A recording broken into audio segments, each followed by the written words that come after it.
अस्सलाम वालेकुम हाज़रीन। तूफ़ान नूह की वजह से पूरी दुनिया गर्क हो गई थी। सिर्फ़ चंद लोग इस दुनिया में ज़िंदा रह गए थे। उन चंद लोगों के ज़रिए अल्लाह ताला ने इस दुनिया के निज़ाम को दोबारा आबाद किया। अगर तारीख़ का मुताला किया जाए तो तकरीबन 90% लोग जिनका सिलसिला हस्ब नस्ब हज़रत नूह अलैहिस्सलाम से जा मिलता है। हज़रत नूह अलैहिस्सलाम के 4 बेटे थे, हाम, साम, याफिस और किनान। किनान तो अपने वालिद नूह अलैहिस्सलाम से गद्दारी की वजह से तूफ़ान नूह में गर्क हो गया था और बाकी 3 बेटे हज़रत नूह अलैहिस्सलाम के साथ कश्ती में सवार हो गए थे। इन्हीं 3 बेटों की नस्ल आगे चलकर पूरी दुनिया में फैल गई। यहाँ पर बात करते हैं औस ख़ान के सिलसिले नस्ब की। औस ख़ान का सिलसिला हस्ब नस्ब हज़रत ईसा अलैहिस्सलाम से भी पहले का है। औस ख़ान तुर्कों का जद्दे अमजद था, जिसका सिलसिला हस्ब नस्ब याफिस बिन नूह से जा मिलता है। याफिस बिन नूह मशरक़ी शुमाल की तरफ आकर आबाद हुए और यहीं से आपकी नस्ल आगे फैली। याफिस बिन नूह की औलाद में से ये 3 बेटे मशहूर हैं, तुर्क, सकाबिला और माजो जावर यानी याजूज व माजूज। लेकिन तुर्कों के नज़दीक याफिस बिन नूह के 8 बेटे थे, जिनके नाम बिल तरतीब तुर्क, खुज़ार, सकलब, रश, मिंग, चिन, केमिरी और तारिख थे। जब याफिस बिन नूह अलैहिस्सलाम का इंतकाल हुआ तो उसने अपना जानशीन अपने सबसे बड़े बेटे तुर्क को मुकर्रर किया और तुर्क के 4 बेटे पैदा हुए, जिनमें से उसने अपने सबसे बड़े बेटे तोतिक को अपना जानशीन मुकर्रर कर लिया।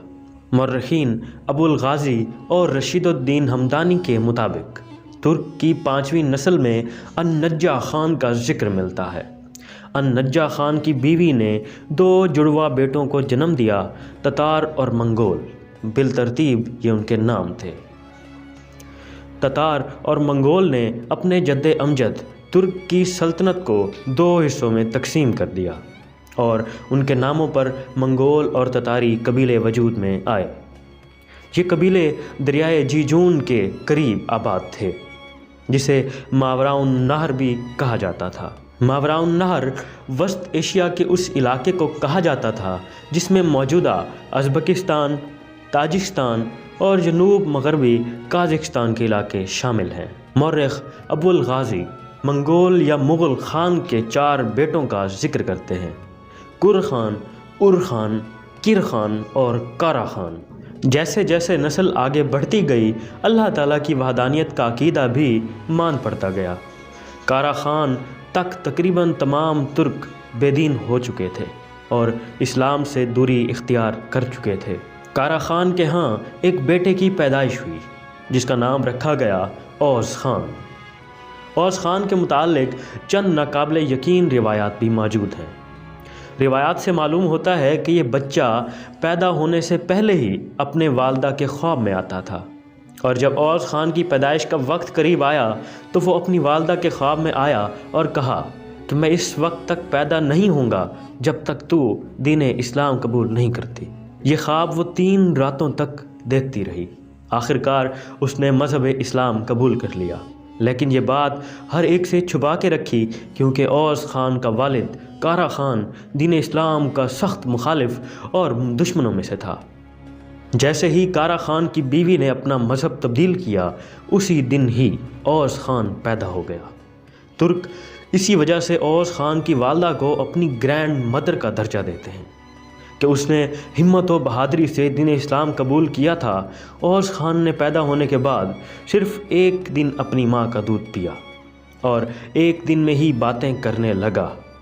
उसने घोड़ी का दूध और गोश्त खाने की फरमाइश की। 40 दिन के बाद ये अपनी टांगों पर चलने फिरने लगा था।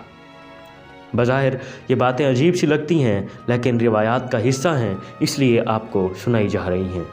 जब औस ख़ान जवान हुआ तो उसने पहली शादी अपने चचा कुर ख़ान की बड़ी बेटी से की और दूसरी शादी उसने अपने चचा किर ख़ान की बेटी से की थी, लेकिन दोनों को छोड़ दिया क्योंकि दोनों ने अल्लाह पर ईमान लाने से साफ इनकार कर दिया था। औस ख़ान ने तीसरी शादी अपने चचा उर ख़ान की बेटी से की थी اور یہ تیسری بیوی اس کے لیے وفادار ثابت ہوئی۔ جب اوس خان نے اپنی تیسری بیوی سے دین اسلام کے بارے میں سوال کیا تو اس نے بہترین اور وفاداری والا جواب دیا کہ میرا راستہ وہی ہے جو آپ کا۔ جب یہ خبر قبیلے میں پھیلی کہ اوس خان اور اس کی بیوی مسلمان ہو چکے ہیں تو کارا خان اپنے بیٹے اور بہو کو قتل کرنے کے لیے اوس خان کے خیمے تک پہنچ گیا، لیکن اوس خان نے دوران لڑائی اپنے والد کو قتل کر دیا۔ یہ اوس خان کی دین اسلام کے لیے لڑی جانے والی پہلی لڑائی تھی۔ ار خان کی بیٹی یعنی اوس خان کی بیوی سے 3 بیٹے پیدا ہوئے، گیرس خان، آئی خان اور یلدرس خان۔ اوس خان نے چوتھی شادی بھی کی تھی، لیکن نہ تو اس کا نام معلوم ہو سکا اور نہ ہی اس کے والد کا کہ وہ کس کی بیٹی تھی۔ اوس خان کی چوتھی بیوی سے بھی 3 بیٹے پیدا ہوئے، گوگ خان، دیگ خان اور دنیز خان۔ اوس خان نے ابھی تک اپنے سپاہیوں کا کوئی بھی لشکر تیار نہیں کیا تھا، لیکن جب اس نے ایک بہت بڑے اژدہا کو قتل کیا جو قبیلے کے انسان اور مویشی کھا جاتا تھا تو اسے یہ موقع بھی مل گیا۔ اوس خان نے اژدہا کو قتل کرنے کے بعد قبیلے کے تمام سرداروں کا ایک جرگہ بلایا۔ جرگے میں اس نے کہا کہ ہمیں اپنے قبیلے کی حفاظت کرنے کے لیے ایک فوج تشکیل دینی چاہیے، اور اس کام کے لیے ہر سردار اپنا ایک ایک بیٹا میرے حوالے کرے۔ اس طرح اوس خان نے 40 جوانوں پر مشتمل پہلی ترک فوج تشکیل دی، جس کی بنیاد پر وہ آہستہ آہستہ تمام ترک قبائل میں طاقتور اور مضبوط ہوتا گیا۔ اوس خان نے اپنے چھٹے بیٹے کی پیدائش پر تمام ترک قبائل کو کھانے کی دعوت دی، جس میں اس نے یہ اعلان کیا، میں تم سب کا خان ہوں، تمام لوگ تلواریں اور ڈھالیں ہر وقت اپنے پاس رکھیں، پوری دنیا ہمارا میدان جنگ ہے، جنگل، سمندر اور دریا ہماری شکار گاہیں ہیں، سورج ہمارا جھنڈا اور آسمان ہمارا خیمہ ہے۔ اس اعلان کے بعد اس نے اپنے قاصد دنیا کے ہر کونے میں بھیج دیے۔ جس نے اس کی اطاعت قبول کی اس کو اپنا جانشین مقرر کیا، اور جس نے بغاوت کی اس کے خلاف اعلان جنگ کر دیا۔ اس نے اپنی فوج ترکمانستان، ہندوستان، ایران، مصر، عراق اور شام تک پھیلا دی۔ اس طرح وہ ان تمام علاقوں کا خان بن گیا۔ اوس خان تھا تو دین اسلام کا پیروکار، لیکن یہ اپنے ہر خطبے اور تقریر میں تینگری کا لفظ استعمال کیا کرتا تھا، جس کا مطلب ہے آسمان کا خدا۔ جب اوس خان کی وفات کا وقت قریب آیا تو اس نے اپنے تمام بیٹوں کو اپنے پاس بلایا اور کہا کہ میں نے اپنے خدا کی امانت کی بہترین طریقے سے حفاظت کی، اب یہ سلطنت تمہارے حوالے ہے۔ اوس خان کے تمام بیٹوں کے ہاں 4 بیٹے پیدا ہوئے، اور ہر ایک بیٹے کے نام پر قبیلہ وجود میں آیا۔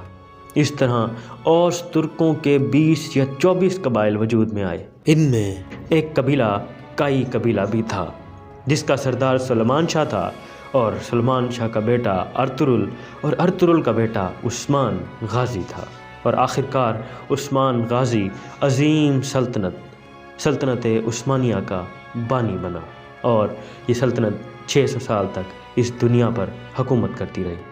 تو دوستو، یہ تھی اوس خان کی تاریخ۔ ملتے ہیں نیکسٹ ویڈیو میں، تب تک کے لیے اپنا خیال رکھیے گا۔ اللہ حافظ۔